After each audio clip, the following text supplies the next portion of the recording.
Hi, everyone. Just before we get going, I want to remind you that everything we talk about and discuss should not be considered as investment advice. The purpose of what we talk about on Catherine Murray Media and Markets on YouTube, as well as Catherine Murray in Conversation With on my podcast, should be viewed as informational and entertainment purposes only. Please definitely do your own research, your own homework, and definitely consult an investment professional before making any investment decisions. And also to note, some of us might hold positions in some of the stocks that we discuss. Kim, great to be able to be with you and catch up with you because there is just so much going on in the markets, and I want our viewers to also understand that I said to you, look, if you need to step away during a conversation because there is so much going on, go ahead. To which you replied, "Oh no, I have my trades in today, and besides, I'm a glacial trader, not a fast trader." So perfect. yeah. It's important because there's so many just different investment styles, and when we hear in the news about the Reddit Robinhood traders or investors or whoever they are, like, it's important to point out different styles. And you've been at this tried and true for a number of years now with a little bit more of a value bent. Yeah, I mean, I like to call it growth at a reasonable price. And part of the thing that you're giving up is timing, right? So while I am not the traditional value where I have these hard metrics that my picks have to meet, like no PE greater than 20 or, those kind of things, that is something that, sorry, something's going on here. That is something that I don't believe in. Now, you did say that there's lots of different styles, and I think for people who want to trade their own portfolios, you have to be you. You have to find who you are as a trader. Now, I look at this Robinhood stuff and give a big eye roll because, as I said, I'm a glacial trader. I'm going to look at a company, look for what I consider to be catalysts for growth, and then I'm going to give them 3 to 5 years because I know the management is good. I'm waiting for some timing issues, but I'm not explicitly saying today is the day to buy and tomorrow is the day to sell or anything like that. We're just going to let business play out. But that's my style. Your style could be, hey, I'm hopping on this AMC thing and getting it off whenever, or getting out of it if it hits 100, and you're out and you're in, and that might work for you. It doesn't work for me. Oh, yeah. And, I've been saying this now for a couple of years, really, just, for viewers and new viewers and listeners to understand that, I mean, you were really first on buying back into Microsoft a number of years ago, and that's been a home run. Thank you. Everybody loves, to take that victory lap. So I totally will. Yes.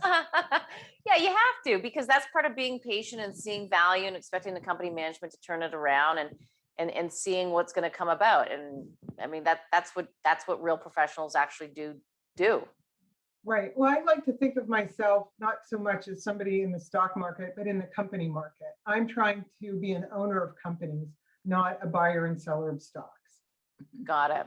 Okay, so and we will get to some stocks that you like in a little bit, but let's kind of just take a top-down perspective, a macro perspective about all the different items that are going on.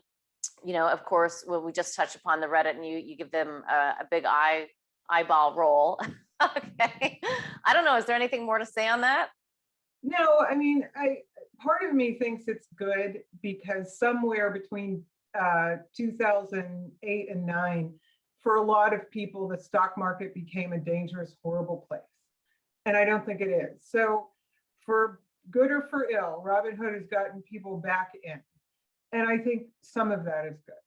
Yeah, I agree. I think that people should realize that the stock market's an opportunity to be able to learn about companies and to make money. It doesn't have to be just about your job. You can really expand yourself and your horizons. Okay, so another big topic, of course, inflation, and whether or not the inflation will be transitory or we'll get a price shock. Some people I'm talking to are saying that's going to happen in 2022. This, of course, affects the interest rate environment. and affects the valuations of everything we own. It really affects, and it affects the economy and companies. So what's your outlook?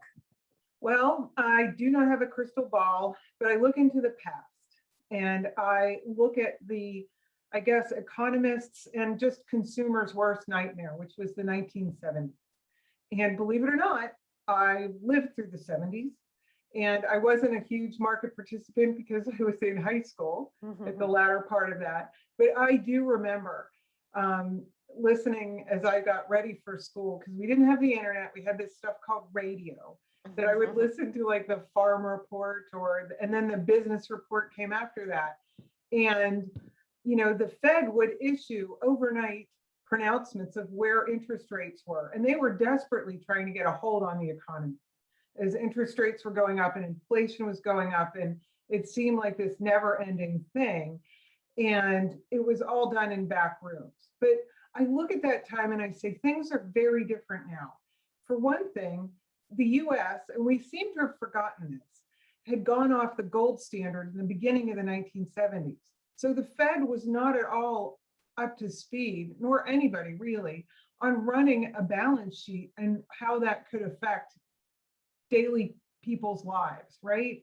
And how the money flowed around the world. We are very well staffed right now with a Fed that understands that. And I think especially Powell, given his market background, really understands that he's a participant in the balance sheet of the world, not just the balance sheet of the US. And that whole taper thing that happened in 2017 when he misspoke, and we were up near the 10-year rate at about 3, which every last bond trader wanted to see that happen, right? The 10-year, the US 10-year with a 3 handle on it. So we're getting to inflation, but I'm trying to paint the picture that now is different.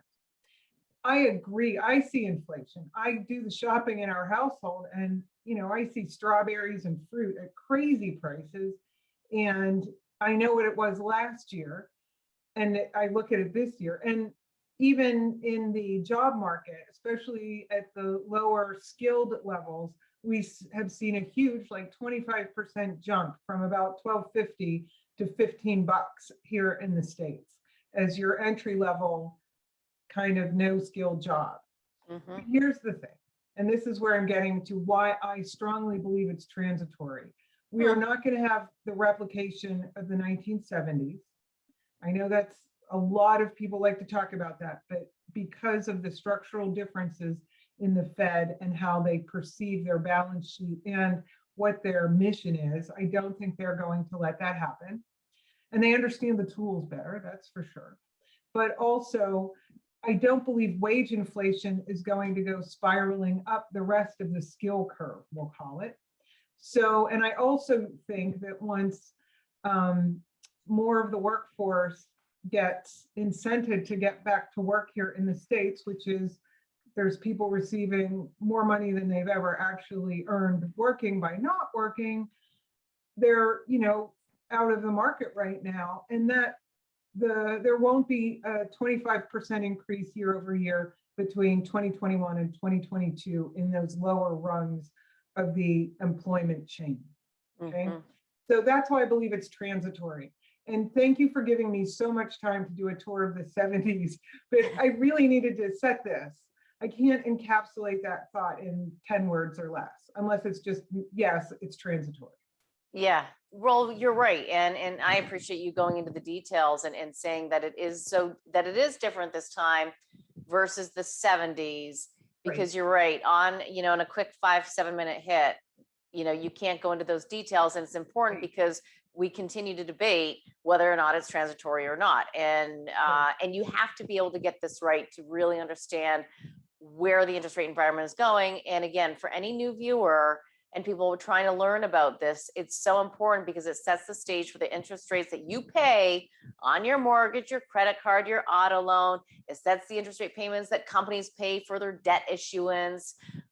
It has so many ripple effects. It impacts the economy, not only in Canada, North America, but around the world. So it is important, but I want to go back to something that you picked up, that you mentioned.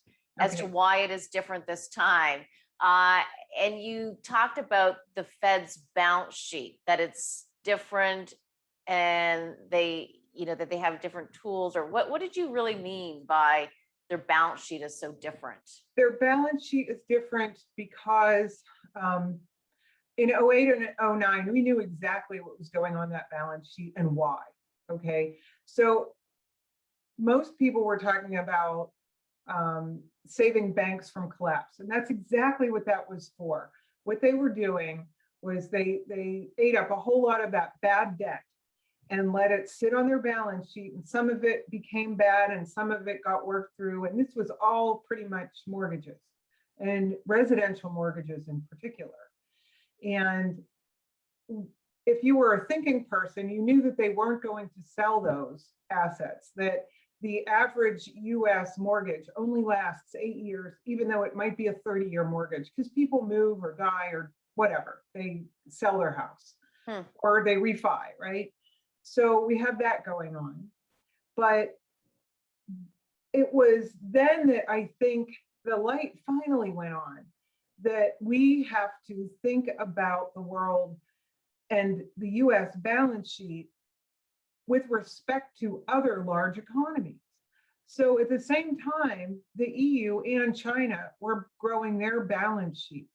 So when in 2017, when everybody saw the comfort level of, or the nirvana of the 3% 10-year come into sight, and everybody's excited, and the Fed snatched it away by lowering rates, right? The reason why they were doing that is because the US dollar was getting too strong relative to other regions' money. So why is that important? We have to keep our currencies, exchange rates in bands that are normal, or things are going to go awry for the populations in those areas. So that's why the balance sheet is relative. So again, COVID hits, they start buying all these I really don't know what they're buying, but they're buying a ton of bonds, right? Every month, like 180 billion, I believe. So they're the Fed's balance sheet is growing, the EU's balance sheet is growing, and I believe China's remains growing because everybody slowed down. The entire world, slowed down, but they still had to pay people to eat and have a place to live. So that's gotten absorbed on the balance sheet. And that's why it's different, because this isn't just the US kind of figuring out how the Fed's balance sheet needs to work, because now they have to keep their currency relative to the other currencies of the world in which they trade. And again, I wish I could have shortened that, but that's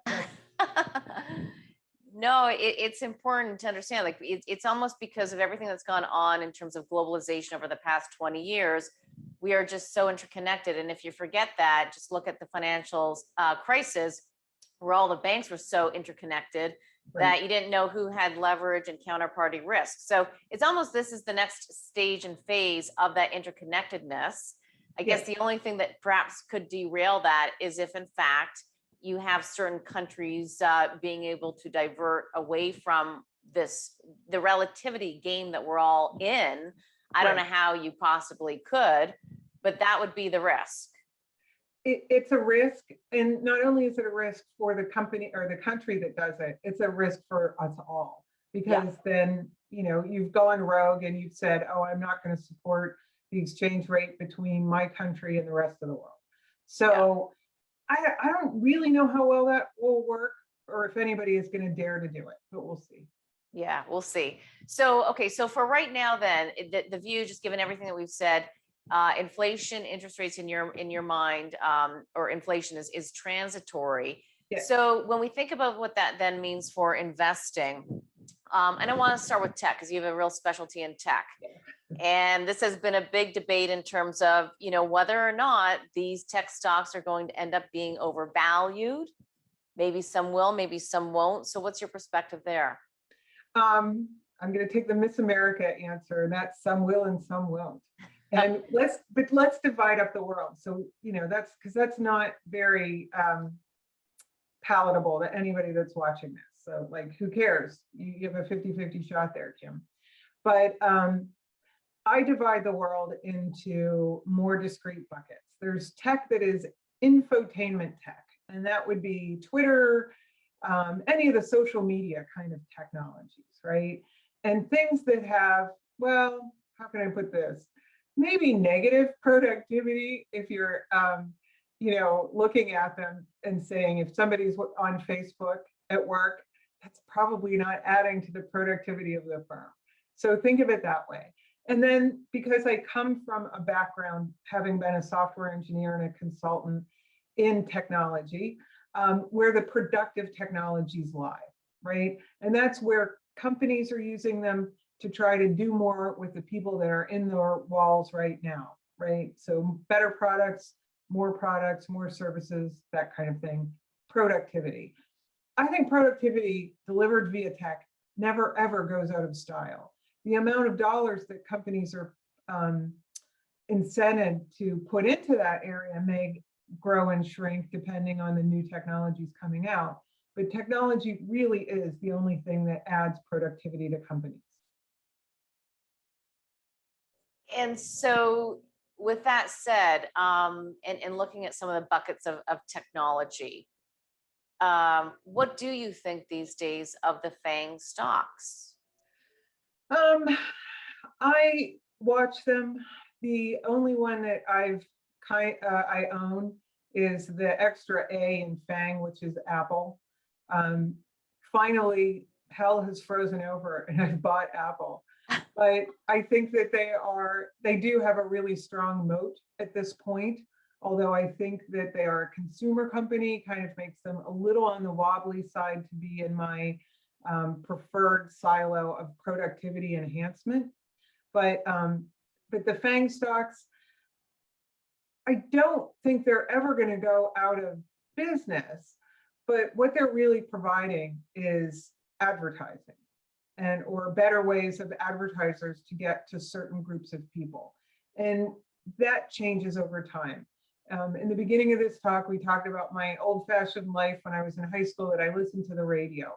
Well, that was a great way that people delivered advertising. Newspapers, same thing. You see, these are our dusty old technologies. Well, someday, Facebook might be that dusty old technology because the eyeballs may have gone elsewhere. You kind of see that in Instagram and, Twitter and Snap, but those have kind of side pockets and they're kind of special interest sort of areas. But advertisers will always look for ways to get people. And so if Facebook and those, and Google even, because they're searching, if they can continue to delight people, they will win the dollars. But I don't bet on it. I just think that companies like that get to their end of their usable life. They'll still be around, but the growth of advertisers will not be there. That's what drives those companies. From a more near-term perspective, though, when we talk about valuations and interest rates, and just your sense of the volatility that might come in these stocks, if in fact, when we see more inflation and the debate continues about transitory or not, I mean, what kind of downside do you think some of these stocks might have, and or are they just such big bellwethers that everybody's using? Don't worry about it. I'd worry a little bit about it, because if you want to win at the stock market, and God knows I do, what you really want to do is have that basket full of faster growing stocks. I think because they do occupy the top chunk of what the index is, the S&P 500, you're pretty safe in owning them. But you probably won't outperform just because they're not growing. Now, let's talk about interest rates again. Don't anybody's eyes glaze over. This is important. The interest rate sets the valuation that you can accept for your stocks. Whenever we had like 5% 10-year note, that was the interest rate for the 10-year bond in the US, our highest kind of multiple was in the low single digits, or I'm sorry, low double digits. So like 10, 11, 12. Now we're up where the S&P 500 is around 20, the average is 20 times. or maybe it's higher than that, 23 times. But the lower the interest rate, the higher the multiple. So these stocks are trading at pretty good multiples. So that if the interest rates really do continue to rise and the government rates go up, then you could be looking at a serious shortfall, because the multiple, you must accept a lower multiple. So they either have to grow earnings, because we have the multiple is price divided by earnings, right? So either earnings has to rise or the price has to fall. And that's the simple math of it all. Yeah, and I'm glad you pointed that out, because, I think, again, a lot of the time people say, well, if interest rates goes up, the stocks go down, but why? So you just explained it. So this is important, really, because I really do think that there are people wanting to learn, and, even my mom's, and my mom my mom has her MBA. She got her, speaking of the 70s, my mom actually went back to school in the 70s and got her MBA from Xilinx here in Canada, which, was pretty forward thinking. And so sometimes she'll even say, sometimes what you say, I don't really understand. I'm like, what? Come on. So I'm taking that to heart here. So thank you for describing why interest rates matter to valuations. I'm going to ask you something that I basically know you don't own the stock. I think you don't own the stock, but I'm going to share something with that. I had an interesting conversation a couple weeks ago about Twitter. Okay. And when we think about Twitter, and I know we know it's smaller than Google and Facebook and some of the others, but I didn't really realize it is so much smaller. And the reason why I'm bringing this up is because when you think about the market, the potential market opportunity, when something happens in the world, where does everybody go? I mean, I don't think they're going to Twitter. They're not going to their LinkedIn page. They're not going to Facebook. They're not going to Google. They're going to Twitter. So when we think about growth and opportunity, and given what I just said, what do you think about Twitter? Well, oddly, you should ask this on this very day, which is June 3rd. Twitter just came out with a $3 a month new subscription for people who use it a lot. And the biggest thing that will probably drive people to do this, and this is crazy, and if you're not a Twitter person, sorry, you won't understand this, but for $3, you can delete tweets. You can make them invisible, like they never happened. And the rest of us who refuse to pay that $3 a month, we're stuck with once you tweet, a tweet is forever. So I think they are trying to expand not just their, the love that people that have for the platform. Because if you're somebody that tweets a lot, you're all about it, right? And you're going to be one of those people that pay the $3, not just to delete. There's other features as well. But I think that's interesting. And I also think that advertisers, as they really begin to understand how to reach people, will be looking more towards very segmented or platforms that can deliver very segmented audiences. And I think Twitter does that very, very well, because you can probably figure out where you are on the political spectrum through Twitter. All manner of things can be found about who is in your stream, who follows you, that whole web of complexity that is Twitter. So of any of them, I might give Twitter a look. Interesting. When this person made this comment to me, I'm like, it's potentially very powerful. Yes. And it's interesting that they're not there yet. Like in terms of it capturing that, crystallizing it. Right. And that's opportunity, right? Yeah. So you're gonna bet, can they pull themselves together and be able to deliver that for advertisers? I think this $3 a month thing shows that they're trying to think out of the box too. Mm-hmm. I really do. And I always like that. Yeah, absolutely. Let's also talk about some other areas that you're focused in on before we get to more of the, sector and stock ideas, but liquidity. What's liquidity like these days? Liquidity is plentiful. And I think it's provided by the Fed with all of this money. And some of the people that received checks last year that were employed and probably not commuting. And so, saving on a minimum of transportation costs, right? If not like all of the stuff it takes us just to get to work, right? The money that we spend on looking good and,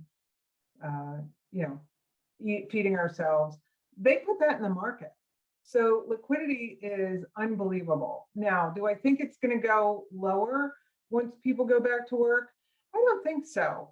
I am thinking that bonds might get more difficult in price discovery, but that's because everybody seems to be buying them, not just the Fed. So those are my brief thoughts on liquidity. Okay. But you do see, though, that there's a lot of people participating in the market. I guess I'm kind of wondering as well, what are the big hedge funds doing? What's your sense in terms of flows? Because going back maybe even 8 weeks ago, in COVID, I lose a bit track of time. But it seemed as though there were a lot of people sitting on their hands, a lot of big money managers sitting on the sidelines. Well, it's funny. We're in June now. And if you were feeling smug about going to a lot of cash, you feel kind of stupid now. And so I think that is aiding in the liquidity where the professionals are putting it to work. The roller coaster ride that the Reddit group gives is attracting crazy shorts, and hedge funds like mad. Because I guess if you buy a lottery, if you're one of the Reddit people that are buying a lottery ticket going up, you could be a Reddit hedge fund guy trying to borrow that same dollar and watch it go down. So I think liquidity, especially in shorting, is higher than it has been in a long, long time. God bless them. Did you say God bless them? Yes. Yeah. I mean, it's tough, man. It is. Sometimes I think about shorting, but you really have to get the timing right. Really, maybe that's not my game. Go ahead. Have you ever seen Rain Man, where he's a good card counter, but somehow gets like transfixed by the roulette wheel? I think that would be my shorting. That I'd be going like, I don't know how this works. This is terrible. I've lost some money. We're not doing it. But I do, toss that around in my head. Yeah, well, I read an interesting note from a friend of mine who's a tech trader this morning, and just talking about how some of the hedge funds are getting caught offside again. Yeah. Like, how is this happening again? I don't know. Well, they really think that, well, AMC is a picture of that, right? Like, how could it go up and then it goes really down whenever the company just becomes terribly greedy, right? Because overnight they said they were going to issue even more stock, and So that's how, I don't know, maybe just too many people that short aren't really good at it. Yeah. Yeah. Kim, let's talk about an area that you've talked a lot about, and it's certainly, which is the semiconductor space. And, for a lot of people, even who aren't in the market or investing in semi-cap companies, everybody knows about the semi supply shortage. So I want to start there from a macroeconomic perspective in terms of why is there a shortage? Sure. Well, I think it's twofold, maybe threefold. The first, we'll go with the easy ones. Apparently there's a drought in Taiwan, and you need a whole lot of water to cool things whenever they're being made. And by the way, I've had the pleasure of walking through IBM's semiconductor, very high-end plant. It is a thing of technology. It is a shining beacon of everything tech. And you're walking through there and you smell it and you're like, this is some poisonous stuff. Boy, oh boy, I hope it stays in this building. But regardless, so there's that. Hey, can I stop you there for 1 second? Yes. What do you mean you're walking through it and it's all poisonous? Like, what are you wearing? Well, you can smell like all these chemical smells, right? Like the enes, toluene, and benzene, and there's some really exotic chemicals that now they're sequestered in, these machines that keep like the slurry of this chemical soup pretty well contained, but you can still get the sense that there's a lot of chemicals in that building. Wow. Anyhow, Okay. Just a personal aside. Anyhow, so there's that. The Taiwan is the area where there's a whole lot of semiconductor activity. There's a drought there. It's causing that. Secondly, during COVID, some industries that thought that they were going to be severely affected, and they were for a very short time, canceled orders. And here's the telling part: the semiconductor industry was able to step up and fill in those blanks. They didn't shut down their lines, waiting for the car companies to come back. They filled them with other orders. So that tells me that, and then the car companies came back and they were like, ooh, sorry, we don't have enough, we'll get you on the list. So that to me said there was probably going to be a semiconductor shortage sooner rather than later, and COVID kind of accelerated it.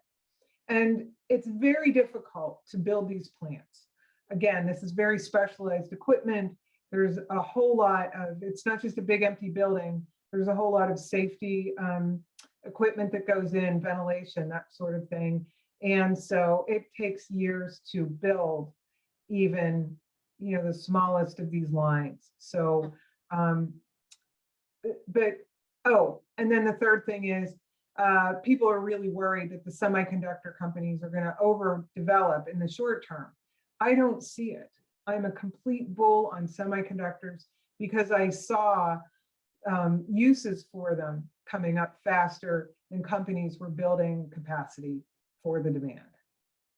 So, because that when the semiconductor stocks have gotten hit, it's because people think that companies that would need semiconductors double ordered, and that this is just going to be, a short-term blip. And so when you say you saw other uses when the car companies pulled away during COVID, the beginning of COVID, what other uses did you see fill that gap? Well, the first thing is, let's talk about like a big driver for all things technology, and that's 5G is rolling out. And what 5G is, simply put, is an overlay on top of the current mobile network structure to enable really fast and persistent connections as you roll around the earth. And we do not have this. You might think you are connected at all times with your iPhone, but you are not. So there's applications like autonomous driving that needs truly persistent connections because it can't be down for a second. And those are the sort of things that 5G is going to enable. There's a lot more that it's going to enable, but I don't know what it is. Otherwise, I'd be investing in it. But I can see that having this platform is going to allow people to go and do wonderful things with technology. So that's the first driver of this. Just rolling out another layer of mobile network is going to soak up a whole lot of semis. And it's also going to make us go back and make the existing 4G networks, we're going to have to add capacity. So that's more semiconductors. Then one of the basic uses for 5G is going to be Internet of Things. And think of right now, pipelines aren't constantly monitored as you would imagine because they go through a lot of country that is, desolate, right? And so maybe somebody checks on the pipeline once a day or how many ever times a day, but they send people out to do this. I strongly believe that 5G will enable all kind of remote monitoring to happen. And what is that? Literally thousands of semiconductors. I mean, on just one little application, like for one company. So extrapolate that around the world. So, and then finally, as consumers, and this is my least favorite part because I am a Luddite here at home, but I mean, I try to have as few like technology things around me as possible, but people love them. People love them. Even in your refrigerator, you can get a refrigerator that is connected to the internet and can tell you when you need milk. Semiconductors, right? Yeah. So, probably another analyst would be good to talk about all the uses of that, or just think about your cars too, right? There's a whole lot of intelligence even in the lowest price car. Right. And that was something that I believe you brought up in your note, which was really interesting in terms of the lower priced cars, which perhaps historically would not have used Yes. as much technology. Now it's standard. Yes. I mean, does anybody roll up their windows anymore? Right. I don't think so. Do you remember we used to have a thing that like you Yeah. had to crank right now? And that's not, super exotic computing devices, but they know if your hand is getting caught there, it will come back down. That is at least solenoids and sensors, and those are made by semiconductor companies. Mm-hmm.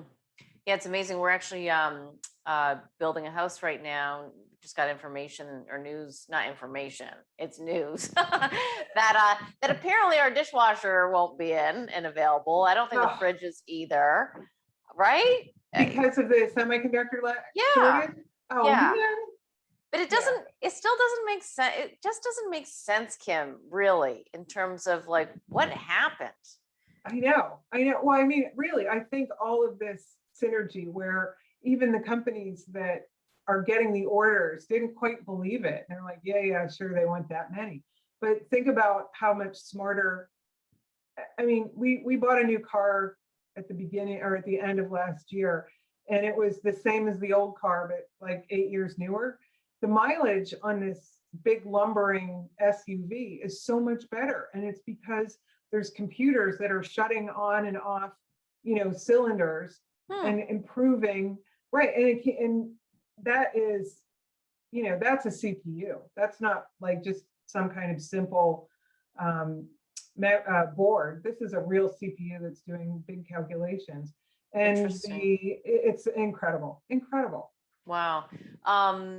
So let me, before we get into the stocks, I want to ask though, because many governments around the world, and certainly the United States, is saying, look, we can't be so dependent on international companies for our semiconductors. So do you really see the United States building plants, and to what degree, to what size, and where? And well, I think Arizona is a big zone right now. That's where Intel has a lot. And remember, 75% of Intel's products are made here in the US. So, and they are expanding. And they were expanding before, just because they had need and they saw what they needed to do. Micron, which is a Taiwan domiciled company, they were planning and are going to do that anyhow, expanding here. I think it's just a smart move, just because let's not even touch on political stuff, but Taiwan's kind of in the center of the earthquake zone, the Pacific Rim. Probably would be good to have offload some of that to less, shaky ground. And I think the US will get its share, but I think a lot of other countries will as well. Why not have some in Europe? Why not have some in Africa? I mean, there's many, many places around the world that will just allow for a little bit of risk remediation, all your chips in one basket. Yeah, exactly. And but to your point earlier, though, how long does it really take to get one of these plants up and running? Years, probably 18 months at a minimum. Okay. There you go. So yeah, that's why I'm like a complete bull on semiconductors. Yeah. So let's talk about them. What names? Well, I really like Micron, and Micron? I like them because of their product set. They make these non-volatile memory devices that are used in many, many things, not just cameras. Does anybody buy a camera anymore? Well, I was going to say, that's not appealing. Okay. Yeah, actually I do, but that's my Luddite me, right? The old technology. Anyhow, PCs are some, but even enterprise data farms are starting to use these NAND devices. So that's one reason. And I think they're just a really well-run company, and they've shown that over and over again. And that's a small area, the non-volatile memory device area. There's only about 8 companies that make those products. And when one brings on a new plant, it can depress and has depressed the pricing of everybody else, because it is sort of a commodity item. And again, Micron is bringing out some newer technology to differentiate itself from the rest of the NAND crowd. So that's why I like them. Okay. And what's valuation like? What's management like? Valuation is a little on the high side, but we are looking 3 to 5 years out where, all things should be bigger and better. And management seems to be reasonable, which I think you should have a medium bar for management. And what I mean by that is, you're not going to get world-class management in every company, but what you really want to look for is, can they execute? And what you have to do is just go backwards in time and look at what they said they were going to do and whether they did it. And it really is that easy. Just spot check them, and this is people like me. I should look at every release and make sure they're going to do stuff, right? This is how you can run your company at home and know, or run your investments at home and know that the companies that you're buying are okay. And the second thing is, if you think the current management and the board is moving the company in the correct direction, don't buy hope. Don't. So if it's not coming in the right direction, say, oh, they have great assets and it'll be okay. No, it won't. No, the direction matters. So so Micron passes on both of those accounts. They're moving in the right direction, diversifying their product line into less commodity sort of stuff, and management executes. Okay. Let's talk about Xilinx as well. That's another one that you like. Sure. And this is a backdoor way to buy AMD.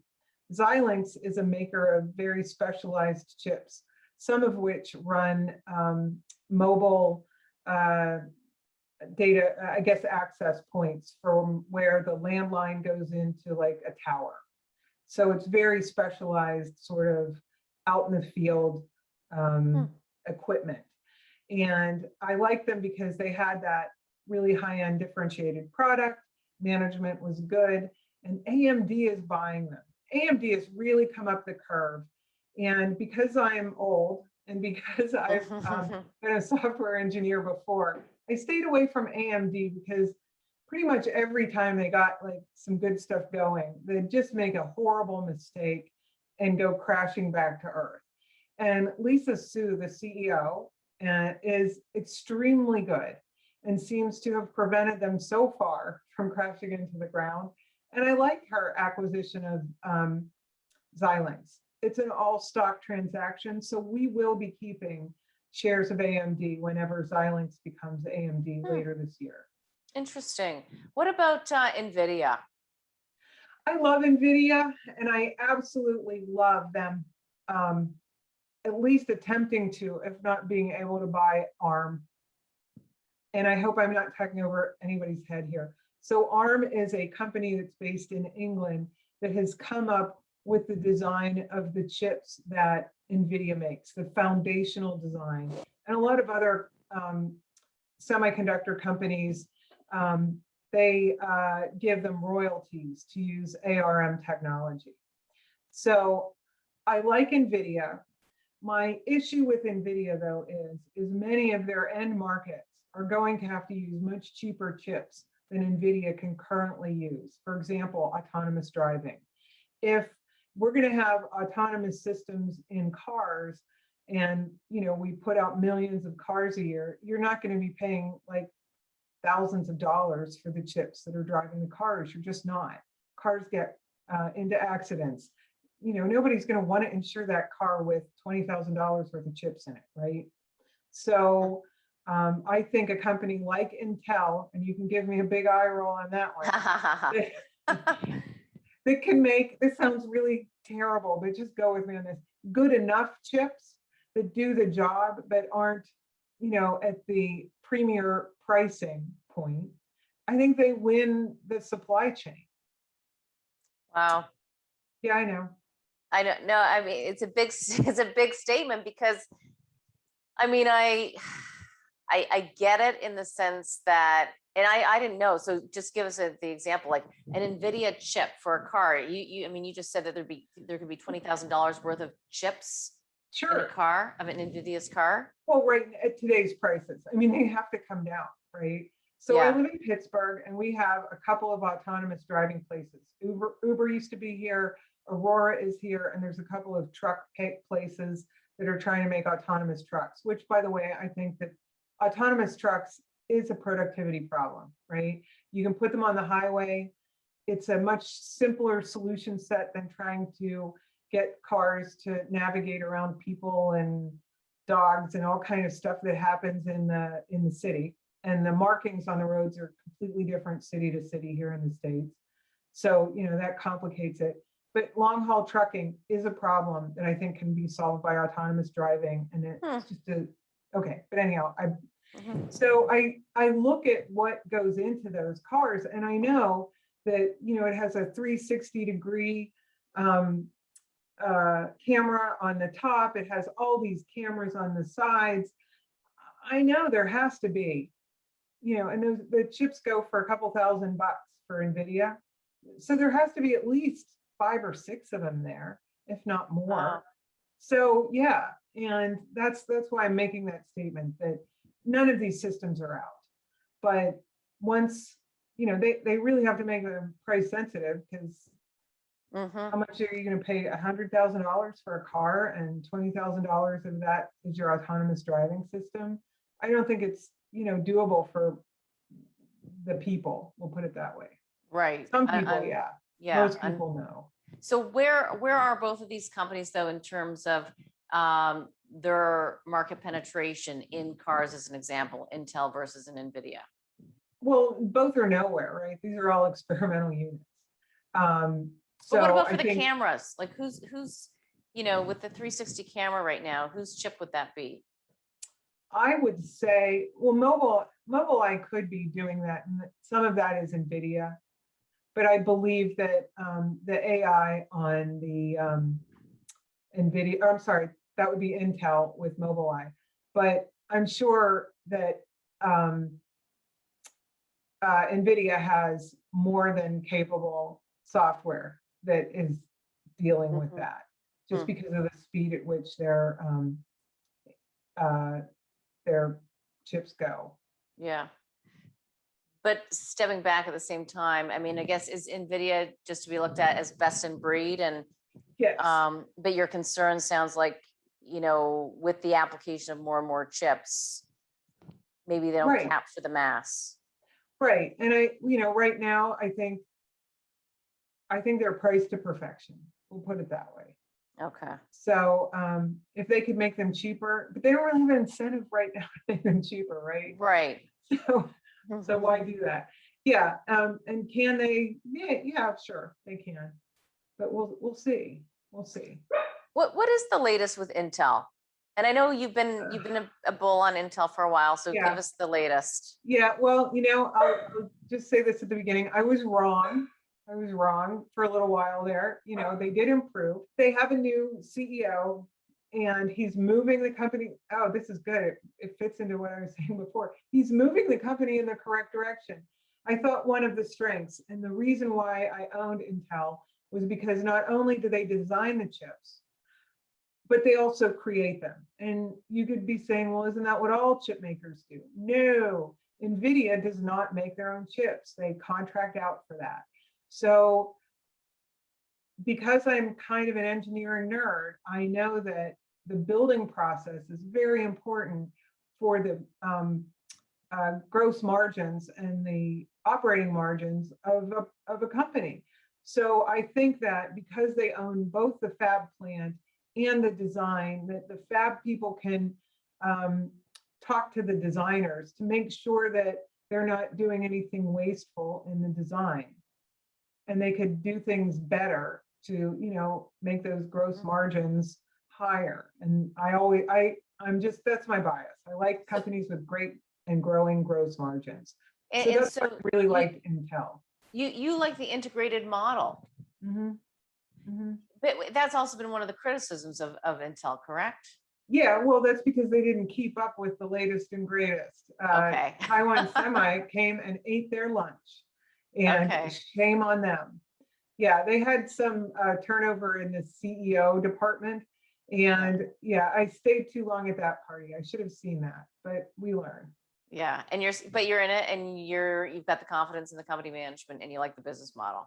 Right. Well, I covered the company for forever. So I know what is below the C-suite is good.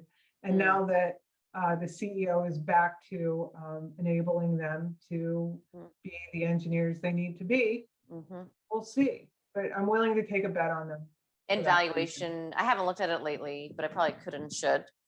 Now, yeah, it's on the well, it's on the cheap side for the chips, that's for sure. But that's not saying much, right? Kim, with respect to NVIDIA, I'm just kind of curious now, who does make their chips? I believe it's Taiwan Semi. Oh, okay. Okay, got it. Let's shift focus out of tech and into consumer discretionary. That's that's been a good place to be as of late. Yes.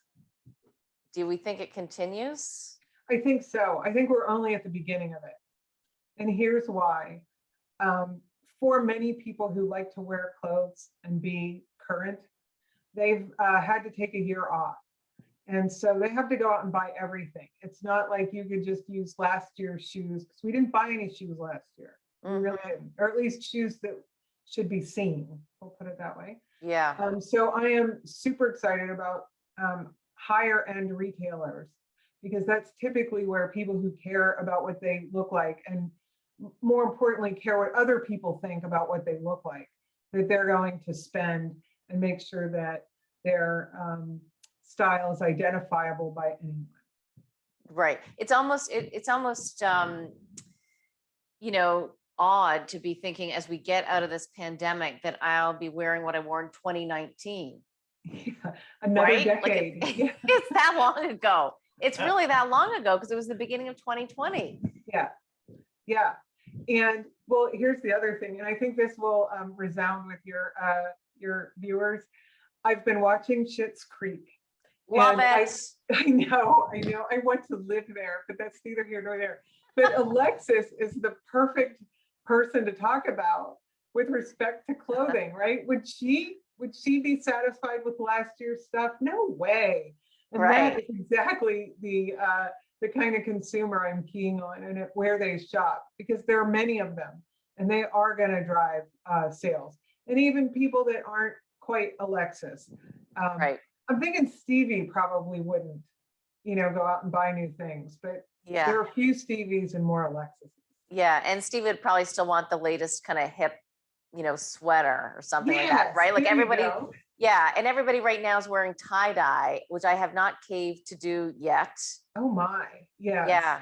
Yeah. But anyway, it's funny because as I said, we are moving, and I got to go through my closet and get rid of stuff. And I don't throw out anything. So I still have stuff from, like, I'm not kidding, when I was 18 and 20 years old.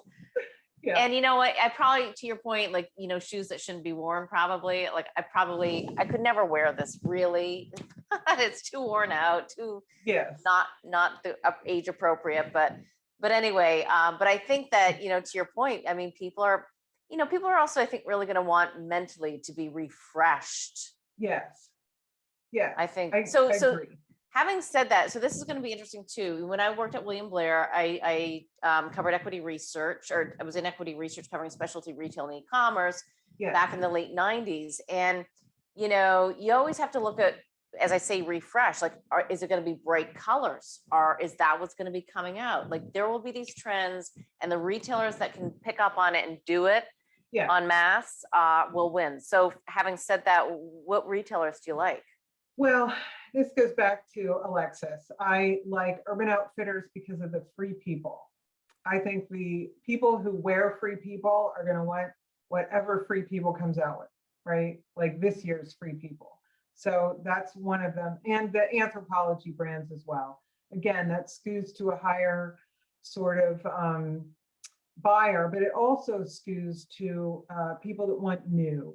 And there's going to be new shapes. And I'm sure you remember, like, the inverted triangle, or the triangle, right, where people had like a flowing top kind of thing and skinny jeans.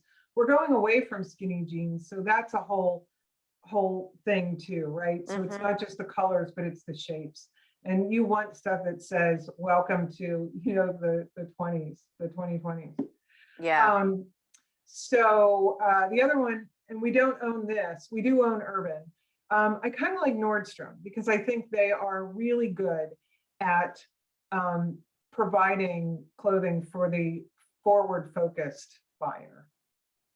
But what's been the latest there? Because obviously they had some significant difficulties during COVID. So what is the latest? I They haven't followed did. it. Well, I also like their strength in their online sales, and they kind of limped through with online, and they made a huge investment in downtown Manhattan, which that, has yet to be really driven higher, right? Because even I don't know anybody really going to New York quite yet for business. So, but when they do, I think they'll win.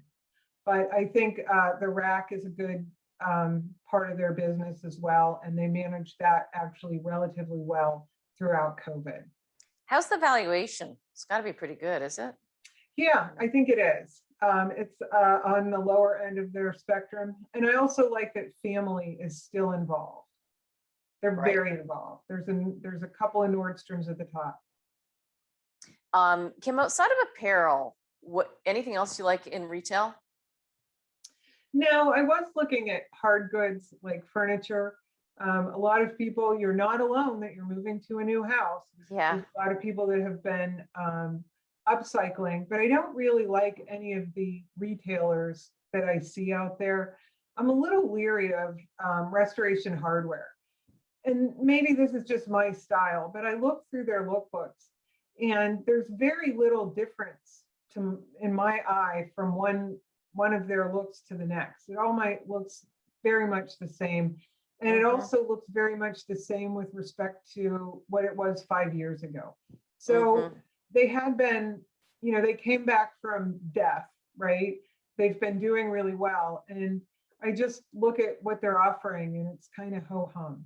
Okay. So there you go. On the low end, Target has some interesting stuff for both apparel and the home, but they feel a little toppy at this point. And what about VFC Corp, which Love owns VFC. brands? You do? Yeah. Well, and this is a longer term play. They may not win the go out and look good because even though they have brands like the North Face, which if you're into fashion, you're going to want to be well appointed when you go back out hiking, even though you probably won't see anybody. But they're more in the outdoorsy brands like Vans, Timberland, that sort of thing.